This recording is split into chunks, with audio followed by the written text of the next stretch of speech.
Inilah video amatir kejadian kecelakaan lalu lintas di wilayah Kecamatan Saketi, Kabupaten Pandeglang, Banten, Rabu siang. Sebuah bus damri jurusan Pandeglang Serang mengalami kecelakaan setelah remnya tidak berfungsi saat melaju di jalanan yang menurun. Dua mobil minibus di depannya dan sebuah warung makan rusak berat ditabrak. Kerasnya benturan membuat bus sempat terbakar. Warga yang melihat kejadian langsung bergegas menyelamatkan sopir dan kernet yang berada di dalam bus. Warga pun berusaha padamkan api dengan alat seadanya. Tidak ada korban jiwa. Semua korban luka dalam peristiwa ini langsung dibawa ke puskesmas. Kita menuju ke ibu kota, pemirsa. Buntut dari terbongkarnya praktik aborsi berkedok klinik di kawasan Senen, Jakarta Pusat. Aparat Polda Metro Jaya menggelar rekonstruksi di lokasi. Terungkap, sejak tahun 2019, ribuan janin telah diaborsi dengan rata-rata 5 hingga 7 korban digugurkan setiap harinya. Rabu pagi, sejumlah personel Brimob Polda Metro Jaya berdatangan ke klinik aborsi di Jalan Raden Saleh 1, Menteng, Jakarta Pusat. Sejumlah perlengkapan berkaitan dengan barang bukti kasus aborsi diturunkan untuk menggelar rekonstruksi. Terungkapnya praktik aborsi tanpa izin berawal dari kasus pembunuhan atas pengusaha asal Taiwan beberapa waktu lalu. Otak pembunuhan yang merupakan sekretaris korban mengaku melakukan aborsi di klinik tersebut. Polisi pun menyelidiki pengakuan itu dan kemudian menetapkan 17 tersangka, terdiri dari dokter, bidan, hingga pelaku aborsi. Dari hasil penyelidikan sementara, praktik aborsi telah beroperasi selama 5 tahun. Namun, polisi hanya menemukan catatan pasien dalam 1 tahun terakhir. Terhitung mulai Januari 2019 sampai dengan tanggal 10 April 2020,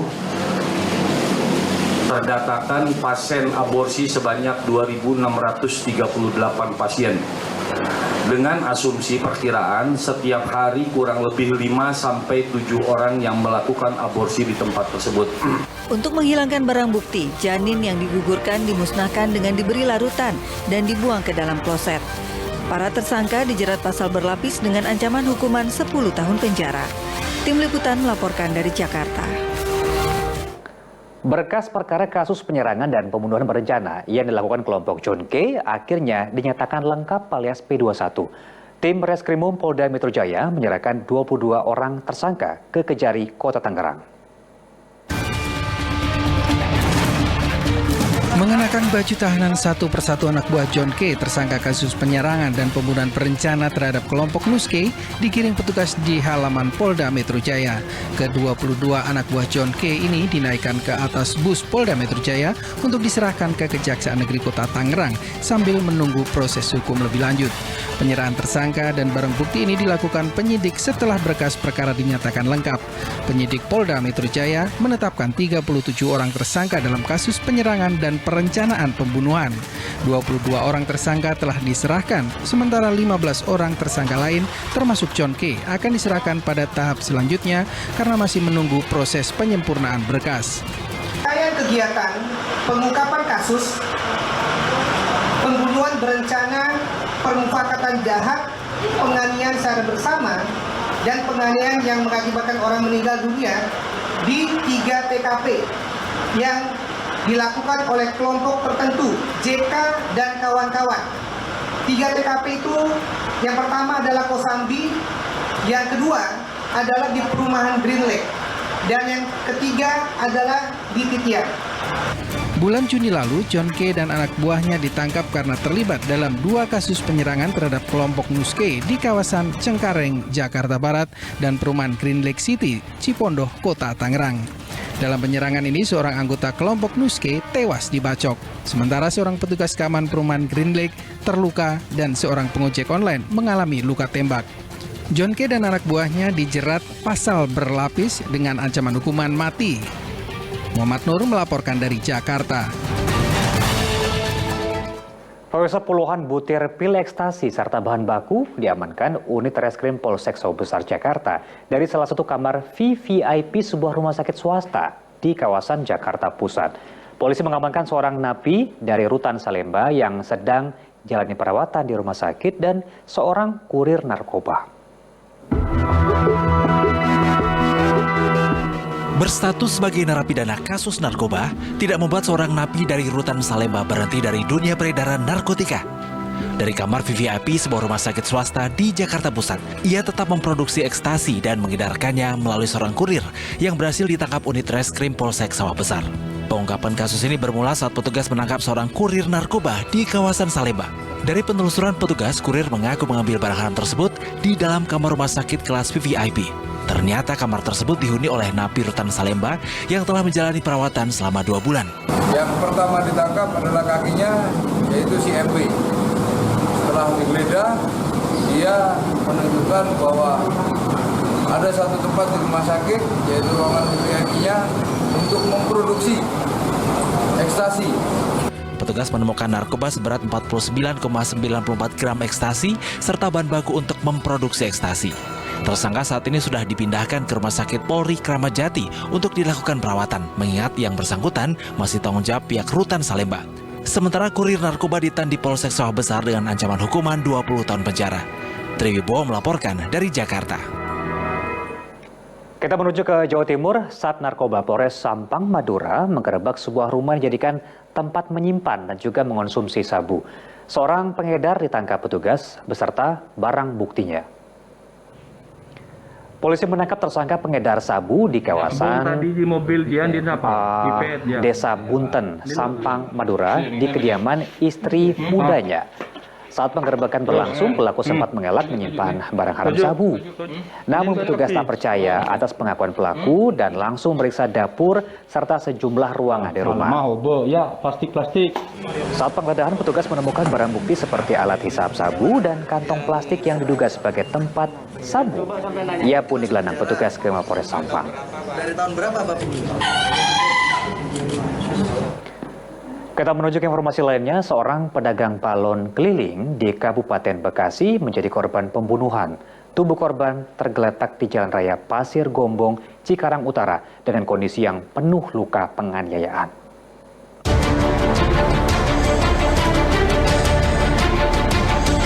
Suasana duka masih menyelimuti kediaman Emin Ron yang menjadi korban pembunuhan.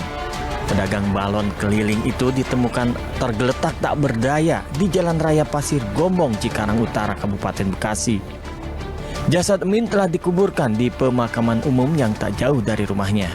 Keluarga menduga Emin dibunuh kawanan perampok yang membegalnya pada Selasa malam. Selain mengalami luka bekas penganiayaan di beberapa bagian tubuhnya, sejumlah uang korban juga raib. Ada luka, itu mah bukan dibacok, bukan, cuman kayaknya dianiaya pakai barang apa gitu, benda apa gitu. Bagian ini kepala nih, di sini ada yang 6 jahitan, terus yang satunya ada berapa? Kematiannya yang tak wajar membuat keluarga langsung melaporkannya ke aparat Mapolres Cikarang dan Polres Metro Bekasi untuk diselidiki. Sejumlah saksi juga telah diperiksa petugas. Muhabar melaporkan dari Bekasi, Jawa Barat. Aksi pencurian potongan aluminium di sebuah pusat bisnis di wilayah Taman Sari, Jakarta Barat terekam kamera pengintai CCTV. Korban mengalami kerugian hingga puluhan juta rupiah akibat pencurian yang terjadi hingga beberapa kali itu. Inilah aksi pencurian aluminium di kawasan Taman Sari, Jakarta Barat yang terekam CCTV. Pelaku beberapa kali melakukan aksi pencurian potongan aluminium seberat 390 kg. Dalam melakukan aksinya, pelaku bersama dengan seorang teman dan juga pernah melakukan seorang diri. Pelaku pun telah tertangkap dan sempat diamankan di pos petugas keamanan. Akibat perbuatannya, korban mengalami kerugian hingga puluhan juta rupiah. Saat ini pelaku sudah mendekam di sel tahanan Polsek Metro Taman Sari dan petugas masih lakukan pengejaran terhadap seorang pelaku lainnya.